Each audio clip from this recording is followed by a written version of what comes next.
Yo, what's up guys? Welcome back to the channel. My name is Sean. You're in the Pokeball. Today, we're going to be showing you how to submit cards to PSA. Not only that, we're going to show you what you need, the materials, and literally exactly how to do it. Let's get into it.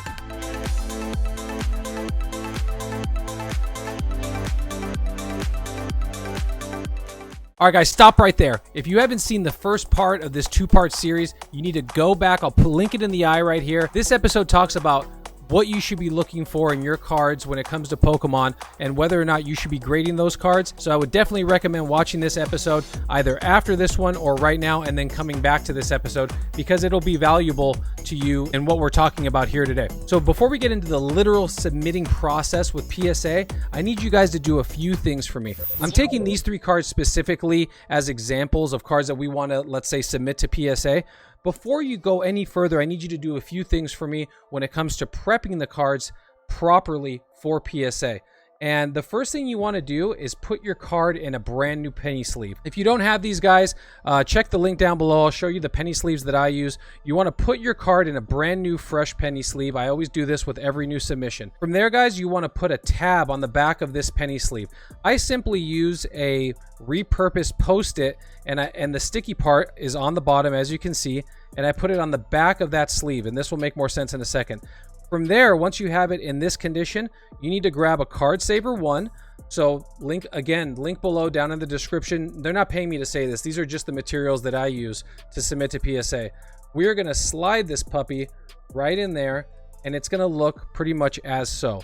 And this is going to make a lot of sense later on. So once you've prepared your card in this fashion, you want to set it aside and do it to the others. And fast forward now. Okay, perfect. So we have our three cards prepared to start the submission process online. And let's go over to our full screen right now. So as you can see here, guys, we are on PSA's website. We are on the front page of it. When you're ready to submit, you're going to go over here to the top right. You're going to click on submit. You're going to go right down here to start, and we're going to click on start. And we're going to start a brand new submission. Don't mind this down here. This is one that I just created a few days ago for 94 cards. It's a brand new submission, so that's why you see that there. We're going to start a new submission. Okay, so now that we're here, we're going to keep it right here on regular or small size cards. As you can see, we're going to click on next. We're going to go right here to grading. We're going to click on the grading button, and then we're going to slide over here to no autograph authentication. We're just going to pick the very first option right here. We're going to scroll down and we're going to hit next. From here, you're going to see your different levels, guys. So as you can see, you have max declared value. So you're like, what does that mean? There are different ideas of what this means. Some people seem to think that the max declared value is after it grades. We obviously don't know where they're going to get graded or at what level, like 6, 7, 8, 9, 10, whatever. So what I do is I put my declared value as what TCG player says its declared value is at the time of grading. So loose, in sleeve, assuming that the majority of the cards that you're going to be grading are going to be under $500 in value if they're loose. We're going to start at value TCG 1996 to present. So that's going to cover all of Pokemon. There's not going to be anything older because there's no older cards than 1996 for Pokemon. And that's intentional. That's why they did that. And the price to grade per card is $30. As you can see, they just literally opened up that level. Before it was 50, and then for a long time it was 100, which was almost unbearable, especially for people like me that get cards graded all the time. So we're going to click the value TCG right here, and then we're going to click next. And then from here, this is probably a place that a lot of you have gotten to where it almost seems daunting trying to figure out if you're putting in the info for the right cards. I'm going to show you exactly how to do that and how to check your work and to make sure that you're getting the correct info into PSA so they know which cards you're sending in, because this can be a little bit of an intimidating process, and that's why a lot of people use third-party grading services, which is awesome. Maybe one day we'll do that, but I don't know if we have the bandwidth for something like that. All right, let's start with our first card, which I'll put up on the screen right here. This is going to be a Mewtwo from Base Set Unlimited. It has the shadow there. We're not going to get into the minutia of what Unlimited compared to Shadowless compared to First Edition is. We just know that this is Unlimited, and we want to grade this card. We want this to be our very first grade. One thing that I will tell you guys to help yourselves out is let's say you have multiple of these Mewtwo's that you want to get graded, put them all together. And then also you want to lump your cards together in the same set. So you want to put all of base set together. You want to put all of jungle together, all of legendary. If you're grading newer stuff, you want to put, let's say, all of hidden fates together, all of your cards from Vivid Voltage. Put them all in the same group. That way you're not repeating the process over and over and going back and forth in between different sets. So put all your sets together, group by group. So first of all, you're like, how do we find this card in PSA system? One good thing that PSA does is they do auto-populate stuff if you really get close to it, right? So we're going to do a few things that will help you find this card. So I'll have the card up on the screen too. That way it helps us visualize what we're looking at. We're going to punch in, always start with Pokemon. So as you can see, a bunch of options come down. We're going to go Pokemon. And this is probably the most crucial piece of this puzzle, guys. You really want to know the year that the set was made. And you're saying to yourself, how the hell do I find out what year the set was made? You can use a resource like Pokelector.com. So that I'll put their information in the description too. But it's Pokelector, so Pokelector.com. And then you can go to the different sets here. And all you do is scroll down. And if we're looking at base set, so as you can see, base set is right here at the bottom of the screen. We click on that, and then it shows us our year, 1999. So you can do this all the way up to the most recent sets, right? Like with Vivid Voltage or whatever set, and you can find out what year the set was made, right? So that's a really important resource. It helps you find out the set year real quick. You can even Google it, I mean, for God's sakes. But you really want to know the set year. So we're going to do Pokemon 1999, okay? So now we have a bunch of options here, right? For base set, let's add a specific word, which is game. And if you guys have been in the PSA grading game before, this is the most unique thing for base set.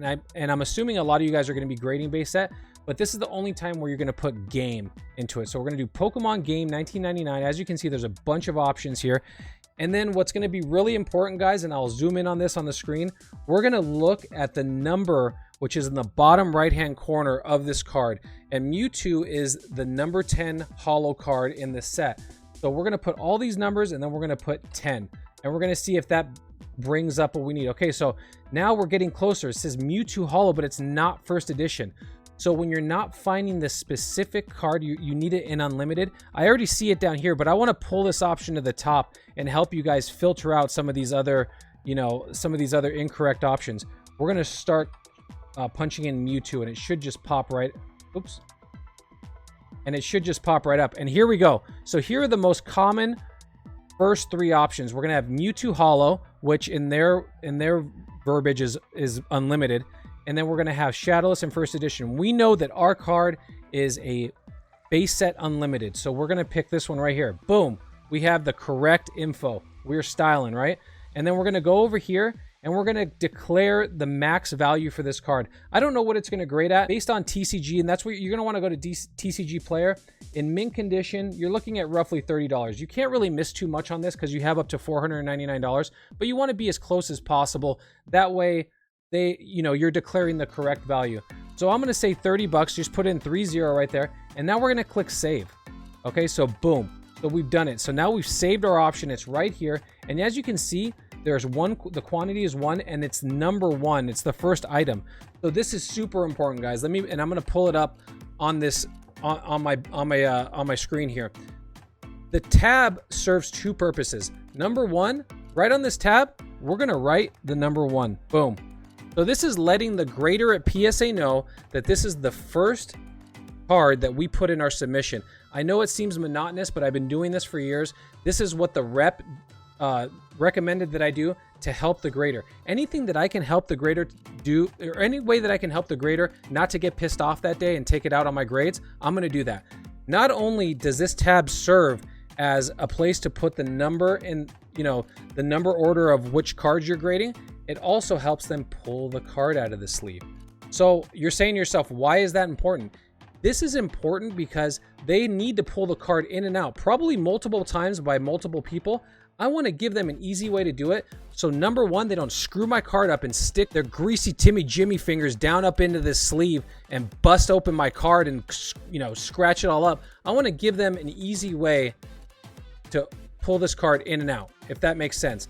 So the tab serves two purposes: to number the card and where it will appear in my submission, and to help them pull the card in and out of the sleeve, because it's going to happen multiple times. I've been doing this for years, and this really helps me when it comes to the grading process. So I hope that makes sense.